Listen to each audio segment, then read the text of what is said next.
welcome back to the Stovetop. Last year at Thunder on the Prairie 2023, I met DM Faas for the first time. I'll include a link to his YouTube channel at the end of this video. So, Faas had seen my coffee reviews and he decided to bring me a bag of coffee from Washington State from Olympia Coffee. And I did a review on it. I'll include a link to that video at the end of this video. This year at Thunder on the Prairie, he brought me another bag of coffee from Olympia Coffee, and I'll be doing a review on that in this video. This is Mikuba or Mikuba Anaerobic Honey Light Roast Micro Lot number 1. I don't know what any of that means, but it says that the coffee beans are anaerobically fermented and then dried in the sun. It's supposed to have the flavors of pear, herbal, and pine nuts. That's an interesting combination. So this is a 12-ounce bag. It's whole bean coffee. It's got the Olympia Coffee logo here at the top of the front of the bag, and then a decal on it with information about the coffee. So on this side, there's brewing instructions. I won't be following these. I'm just going to brew it like I've brewed other coffees. On the back, there's some information about Olympia Coffee Company. And in the bottom left-hand corner, there is a roasted on date. This was roasted on May 22nd, 2024. So it's very fresh. And then on this side, there's some fair trade stuff. Some of these places do that. I don't really quite get it, but it's if it matters. This is, I guess, some fair trade coffee. And then on the bottom, it says that this bag is made with plant-based renewable packaging, which I think is a really long way of saying paper. And now we get to the part where you guys get to see if Squib can figure out how to open the bag. This one doesn't have any indentation where you might tear off the top. It doesn't have the flap that folds over, so you can fold the bag and then seal it with the flap. But it does, on the back side here, have a little tab that's kind of in half the dog bone shape. And if you just kind of flex the bag a little bit and kind of just go over it with your thumb, it folds out. So I should be able to pull from left to right, and it just tears right off. And I've got a reclosable seal, plastic reclosable seal. So it looks like there's a clear liner inside of the bag. The beans are kind of light in color, and they don't look too oily. They smell pretty good. So I'll go ahead and grind this up. I've wiped any of the old grounds out of the coffee bean grinder. I'll brew it in Mr. Coffee with reverse osmosis purified drinking water on the strong setting and come back with my first cup. All right, coffee's all done brewing. I'll be having it today in this Thunder on the Prairie 2024 coffee mug from Wayward Sun Custom.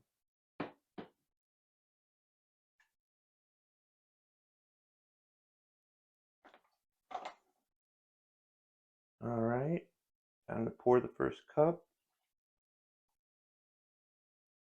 Kind of a medium brown color.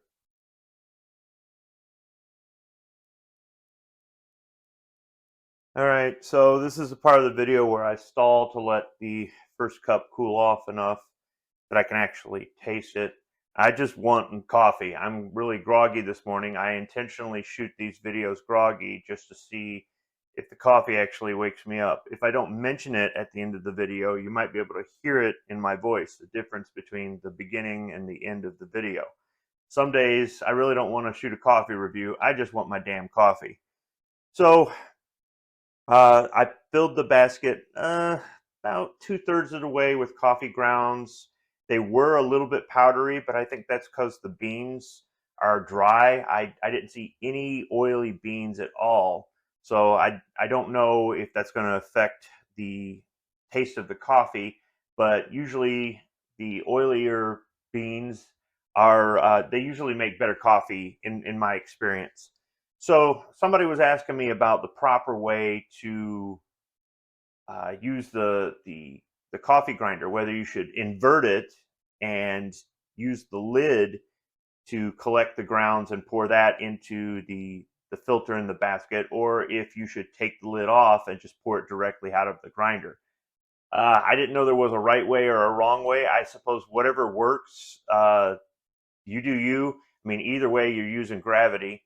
It's either going to hold it in the grinder, in the bottom of the grinder, or it's going to hold it in the lid. So whatever works. But if you overfill the grinder and you open it up, you're going to spill grind. So maybe just fill the grinder halfway, 2/3, 3/4, grind some beans. And if you want more beans, if you're like me and you use more than half a basket of coffee grounds, then just grind up a few more beans and just add that. So there's my advice on how to use a coffee grinder. I didn't know there was a right or wrong way, but I'm not much on reading directions anyhow. I like to figure it out. So this is a light roast, and some people might think that it being a light roast means that it's going to have less caffeine, but light, medium, or dark, that doesn't really have anything to do with the caffeine content. So this should wake me up. So let me go ahead and do the smell test. I haven't stalled long enough, but I want my coffee. Smells like coffee. I'm not detecting anything. Nothing kind of stands out. I mean, it's not a strong coffee smell. The anaerobic honey, I don't know exactly why. I mean, the anaerobic is how the coffee beans were processed, but the honey, I just don't know exactly what that means because there was no honey in the description. So I don't know how sweet this coffee might taste or might not taste.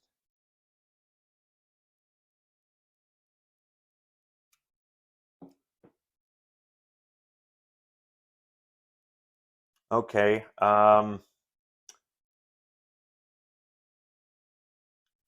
Still kind of hot.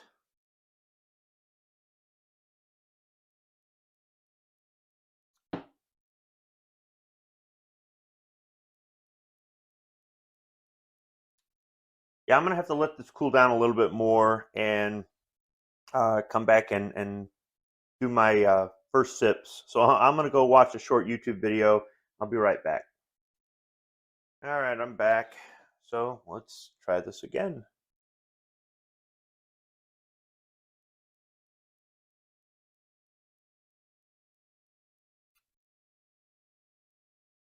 Okay, it doesn't taste bad, but it's not.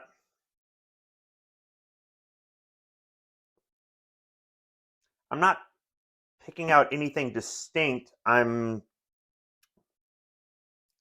not really too sure how to describe this. This is like some coffees I've had before,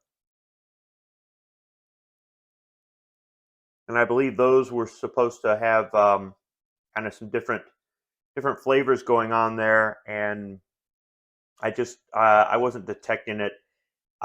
There's something about the beans being dry. The smell and the taste kind of they give the coffee a little bit of a different taste. This is a light roast. It does taste a little bit light, but it's not bitter. I'm not getting any sort of bitterness from it, and I really wouldn't say this is a rich coffee. It's kind of smooth, but it's not really rich at all. I am getting now some sort of tartness on my tongue, and I'm not exactly sure why.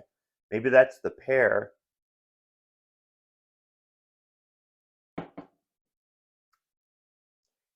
Yeah, I'm just gonna have to have a few cups of this and get my taste buds to wake up and come back and give you my final thoughts. Because other than the tartness I'm now starting to get, I'm really not getting anything off of this just yet. So I'll be back. All right, I'm back with my second cup. I've been trying to figure out a way to describe this. The first thing I did was I drank about half of the first cup and I let it cool off. I watched some videos. I did some research for a video I've been working on. And once it got to where it was lukewarm, I could taste the bitterness. It wasn't harsh, but it really well, the tartness that I can taste in it. The tartness is kind of like an apple, I would say, more than a pear. Like a not quite a Granny Smith, but it's the tartness reminds me of an apple. The tartness mixing with the bitterness kind of offset the bitterness some, but it's not exactly the way I kind of want my coffee to taste. Now, adding some hot coffee to the lukewarm coffee, I can still get the bitterness, even though the coffee is hot. It's not so hot that it burns my tongue to drink. That yeah, that bitterness is stuck in it now, but the tartness kind of stays on my tongue. So I wouldn't call this apple flavored coffee or pear flavored coffee. And the taste I get after that, I was trying to describe it, think of a way to describe it, and I was kind of thinking it's kind of earthy, almost like grain or oat or something like that. And then I was like, oh, maybe that's the pine nuts. But I've noticed that some of the dry beans, especially the lighter color beans, kind of have this taste to it. This kind of a this earthy, grainy kind of taste. Not grainy in texture, but grain like wheat or oats or something like that. If that makes any sense.